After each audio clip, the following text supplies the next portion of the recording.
إن الدين عند الله الإسلام ومن يبتغي غير الإسلام دينا فلن يقبل منه وهو في الآخرة من الخاسرين. هر کس غير أم دين وربقري. أم دين يعني چی؟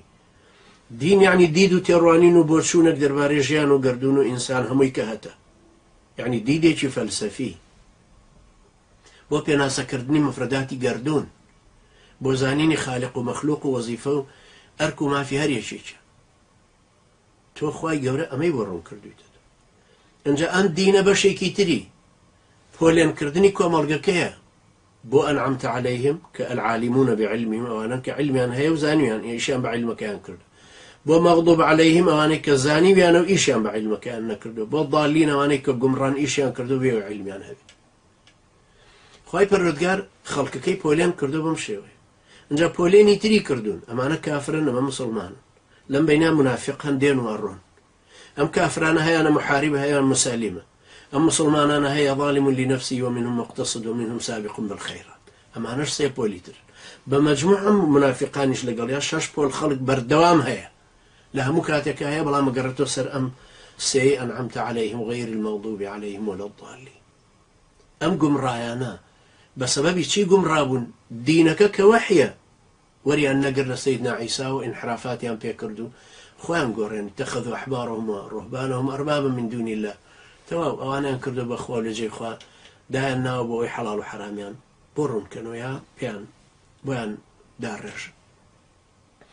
اليوم أكملت لكم دينكم وأتممت عليكم نعمتي ورضيت لكم الإسلام دين. أمر دينكم بۆ تەکمیلە کردوون لە ڕووی عەقیدەوە، لە ڕووی عیبادەتەوە، لە ڕووی ئەحکامی شەریعەتەکە و ئوسولی شەریعەتەکەش، ئەنجا لە ڕووی ناسینی محەڕەماتەوە، لە ئەخلاقیات و سلوکتانە، لە هەستی مەسئولیەت و هەڵگرتنی بانگەوازەکەەوە، بەیان و بەلاغ و ئیقامە حوجە و شەهادە عەلە الناس، دەعوەکردن، هەموویان بۆ ڕوون کردوونەوە، هەمووی لە قورئانەکەتانە هەیە. ئەنجا کۆمەڵکاری ئیشکردنتان کە ئەو ئومەتە وەلتەکن منکم ئومەتون یەدعون إلى الخير، هەمووتان ئومەتێک پێک بێنن بۆی ئەم مەسئولیەتە هەڵبگرێ، مەسئولیەتی گۆڕانکاری و پاراستنی مقدساتی مسلمان. ئێوە کە هەڵی ناگرن خۆتان مقەسرن، دینەکە کامل بووە. نمونەکەشتان لەبەرچاوە نمونەی سەحابیەکان کە پابند بوون بە عەقیدە و عیبادەت و شەریعەت و محەڕەماتەکانیان زانی چی و دوور بوون لێی، و هەستی مەسئولیەتی دینەکەش و بە بەیان و بەلاغ و دەعوە و شەهادە عەلە الناس هەموویان ڕوون کردەوە.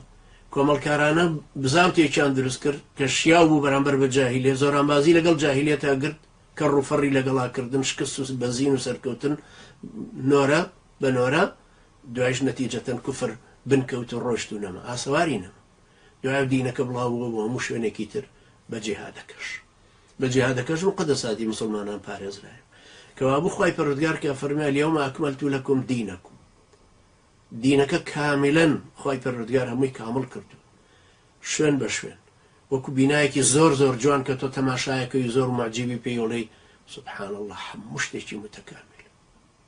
یا سەیری شتێکەکەی کە نەکار بینایەک هەر جسمێک گوڵێک شتێک کە مەزهەرێکی زۆر جوانی و جوانیەکەی لە کامڵیەکەی هەبێ. تۆ جوانترین ئافرەتێک ئەو کوردە بێنی و لوتی ببڕی، جوانیەکەی لەکوێ ئەمێنێ؟ برۆکانی پتاشی لەکوێ جوانیەکەی ئەمێنێ؟ لێوێکی بسووتێنی لەکوێ؟ لە چولەیەکی بسووتێنی لەکوێ جوانیەکەی ئەمێنێ؟ تۆ ئەم ئیسلامە ئەتەوێ بیخەیتە پێشچاوی خەڵکی بە هەمووی نەیخێتە پێشچاو، چۆن ئیسلامەکە لێوەرەگرن؟ ئیسلام مەنظومەیەکی متەکاملە. بۆی خوای گەورە فەرمێ اليوم أكملت لكم دينكم، يعني عقیدەت و عیبادەت و شەریعەت و ئەحکام و ناسینی محەڕەمات و ڕێگای جاهیلی و ئیسلام و هەموو شتێکم بۆ ڕوون کردووە. ئەمە کوفرە، ئەمە ئیمانە، ئەمە شرکە، ئەمە تەوحیدە، ئەمە جاهیلێت، ئەمە ئیسلامە، ئەمە هەوا هەوەسە، ئەمە تەقوایە، هەموو شتێکتان بۆ ڕوون کراوەتەوە کە هەوڵیتر مەسئولیەتی خۆتان. اليوم أكملت لكم دينكم وأتممت عليكم نعمتي ورضيت لكم الإسلام دينا. دينا يعني منهجا، أبيه دينك واتماشاي نكي وكوي كبر فێڵ کار و چەواشە کارەکان ئەڵێن دین شتێکی شەخسیە. ئەوە دین ڕێبازی دید و تێڕوانین و بەرنامە و گۆڕانکاری و ڕێبازی ئیشکردن و پاشان ئیدارەی دەوڵەت و ئاڕاستەی کۆمەڵگەکەەوە هەموو شتێک لە دینەکە هەیە. ئەو ئومەتە نیوەی سەرهەرزی حوکمە کردووە کاتێک گەیانوت رضيت بالله ربا وبالإسلام دينا وبمحمد صلى الله عليه وسلم نبيا ورسولا.